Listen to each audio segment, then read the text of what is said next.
A man screams that his hand is on fire. Doctors rush to him and find nothing. No burn, no wound, no hand at all. It was amputated 6 weeks earlier. This is not fiction. This happened in a military hospital in Philadelphia in 1863 during the American Civil War. Thousands of soldiers who had lost arms and legs on the battlefield began reporting something doctors had no name for: pain in limbs that no longer existed. Some felt their missing fingers clenched into a fist so tight it made them weep. Others felt a boot crushing a foot that had been buried in a field 100 miles away. A young Army surgeon named Silas Weir Mitchell sat with these men night after night, writing down every word. What he discovered would force medicine to admit something unsettling: that the body you feel is not always the body that exists. If you've ever wondered whether pain is only physical, stay with this one. It's about to change how you understand your own nervous system. If real medical history like this pulls you in, subscribe. This channel exists for stories exactly like this one. By the summer of 1863, the Civil War had produced a medical crisis no one was prepared for. Battlefield surgeons, working with limited anesthesia and primitive antiseptic knowledge, performed amputations at a staggering rate. An estimated 60,000 amputations were carried out on Union and Confederate soldiers over the course of the war, according to surgical records compiled by the U.S. Army Medical Department. The men who survived surgery were sent to recovery hospitals, and one of the largest was Turner's Lane Hospital in Philadelphia, a facility specifically designated for nerve injuries. It was here that Silas Weir Mitchell, a 34-year-old physician with a background in physiology rather than battlefield surgery, was assigned to observe and treat soldiers with complex nerve trauma. Mitchell was not looking for anything unusual. He was cataloging wound recovery. But soldier after soldier began describing the same impossible symptom: sensation, often agonizing, in limbs that had been surgically removed weeks or months earlier. It didn't fit any diagnoses in the medical literature of the time. Mitchell began keeping a separate ledger just for these accounts, unsure yet what he was documenting. What Mitchell was witnessing had no clinical name in 1863. Physicians of the era largely believed that once a limb was removed, any sensation tied to it should logically vanish with it. Pain came from tissue, and tissue was gone. But the soldier's testimony repeated a pattern too consistent to dismiss as delusion or shock. Men described their missing hand as still gripping something, frozen mid-motion at the moment of injury. One soldier, recorded in Mitchell's own case notes, insisted his amputated leg was bent at an angle that made it impossible for him to lie flat, even though the leg had been gone for over a month. Another described a burning sensation that intensified during cold Philadelphia nights, as if his missing foot could still feel weather. Mitchell began to suspect the answer wasn't in the missing limb at all. It was in the nerve endings left behind, and more strikingly, in the brain and spinal cord's own map of the body. The nervous system, he theorized, had built a picture of the body long before the injury, and that picture didn't update simply because the limb was gone. The brain, in effect, kept sending and receiving signals to and from a body part that no longer existed. In 1871, Mitchell gave this phenomenon a name in a published case study. He called it phantom limb, the first time the term appeared in Western medical literature. It was a term chosen carefully, not imaginary, not fake, but a real neurological phantom, present in sensation, absent in flesh. Before Mitchell's work, amputees who reported phantom sensations were frequently met with suspicion inside the medical establishment. 19th century medicine leaned heavily on visible, measurable pathology. If a wound could not be seen, many physicians assumed the complaint was psychological weakness, or worse, exaggeration for sympathy or pension claims. This mattered enormously because veteran pensions after the Civil War were tied to documented, verifiable injury.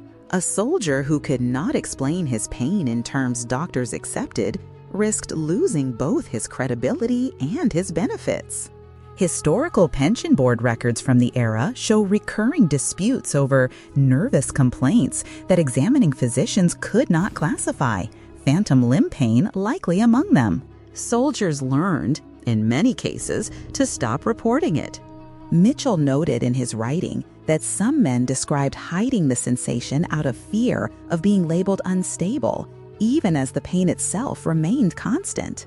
The condition existed in the body, but for years it barely existed on paper, recorded only inside the private notebooks of a handful of curious physicians willing to listen without immediate judgment.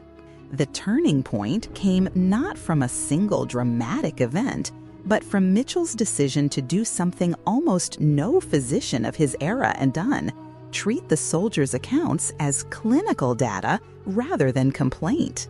He began systematically comparing cases, matching the type of amputation, the point of nerve severance, and the specific character of the reported phantom sensation. A pattern emerged that startled him. The phantom sensations were not random hallucinations. They correlated directly with which nerves had been cut and how.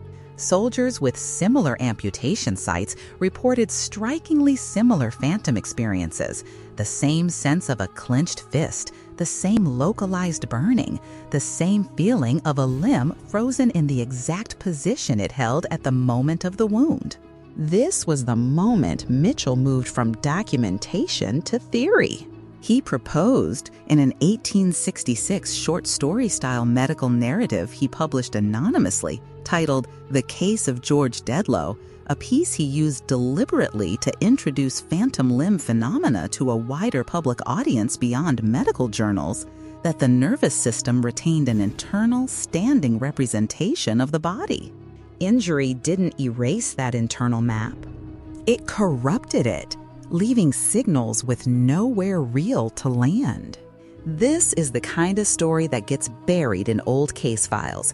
If you want more real history uncovered like this, make sure you're subscribed before the next one drops. Mitchell's theory did not win immediate acceptance. For decades afterward, phantom limb pain remained a contested, poorly understood diagnosis, often overshadowed by more visible post-war medical priorities like infection control and prosthetic design. Some contemporaries dismissed his work as speculative, since the era lacked any way to observe nerve or brain activity directly. There was no imaging technology to confirm what Mitchell theorized. For nearly a century, treatment for phantom limb pain remained largely ineffective.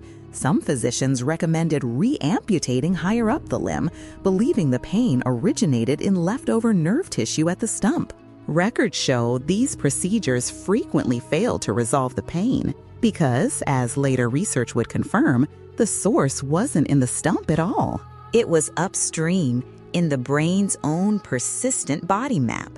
Mitchell's original notebooks and the George Dedlow narrative faded into relative obscurity outside specialist circles for generations, even as amputees from later wars, the First World War, the Second World War, continue to report the exact same phenomenon he had first cataloged in 1863, with medicine largely starting from scratch each time. It would take until the late 20th century for Mitchell's observation to be understood in the way modern neuroscience now confirms it. In 1990, neuroscientist Vilayunar S. Ramachandran, working at the University of California, San Diego, revisited the phantom limb question using a method almost embarrassingly simple compared to the technology available to him. Ramachandran built what became known as the mirror box, an ordinary mirror placed vertically inside an open-sided box, positioned so that a patient's intact limb was reflected in a way that visually replaced the missing one. Patients would insert their remaining hand into one side and their stump into the other, then watch the mirror image, tricking the brain into seeing the missing limb move. The results were extraordinary and immediately documented in peer-reviewed publications. Patients who had lived for years with a phantom hand clenched in an agonizing, immovable fist reported within minutes of using the mirror that they could finally feel it open. One of Ramachandran's earliest patients, described in his published case studies, wept during the session, not from pain, but from what he called relief he had stopped believing was possible. This was the moment of unexpected humanity at the center of the story. Grown men, hardened by decades of unexplained suffering, undone by something as simple as their own reflection. The mirror didn't heal a wound. It corrected a signal, showing the brain a version of the body it could finally update and let go of. Ramachandran's research, later expanded through studies at multiple institutions, including Oxford and the Walter Reed Army Medical Center, confirmed what Mitchell had proposed with only pen, paper, and patience over a century earlier. The brain constructs and maintains an internal representation of the body, a map neuroscientists now call the cortical homunculus, first mapped in detail by neurosurgeon Wilder Penfield in the 1930s through direct brain stimulation during surgery.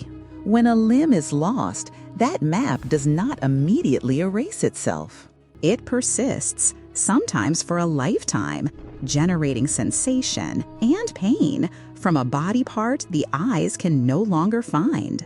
Modern estimates, published in peer-reviewed pain research literature, suggest that between 60 and 80% of amputees experience some form of phantom limb sensation, and a significant portion reported as chronic pain rather than a neutral sensation.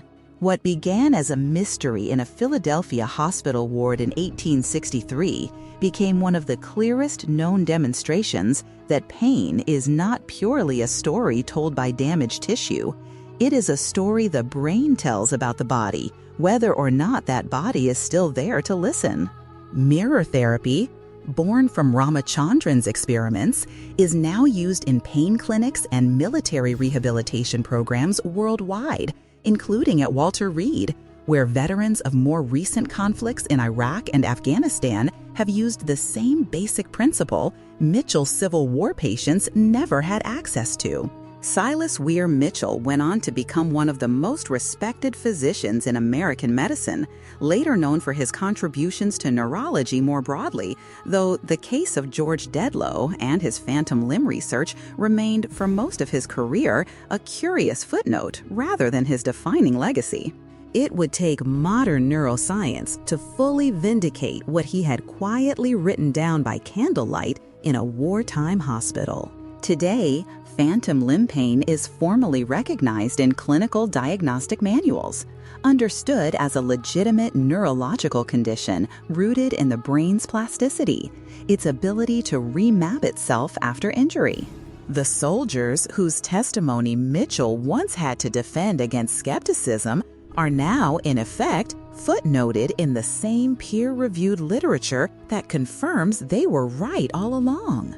If the brain can hold on to the feeling of a hand that isn't there anymore, how much of what any of us feels, pain, fear, longing, is really about what's physically present, and how much is a map the mind refuses to redraw? Somewhere, that internal map is still running quietly beneath everything you feel today. If this kind of true, deeply human history is something you want more of, subscribe and turn on notifications. The next story is already waiting.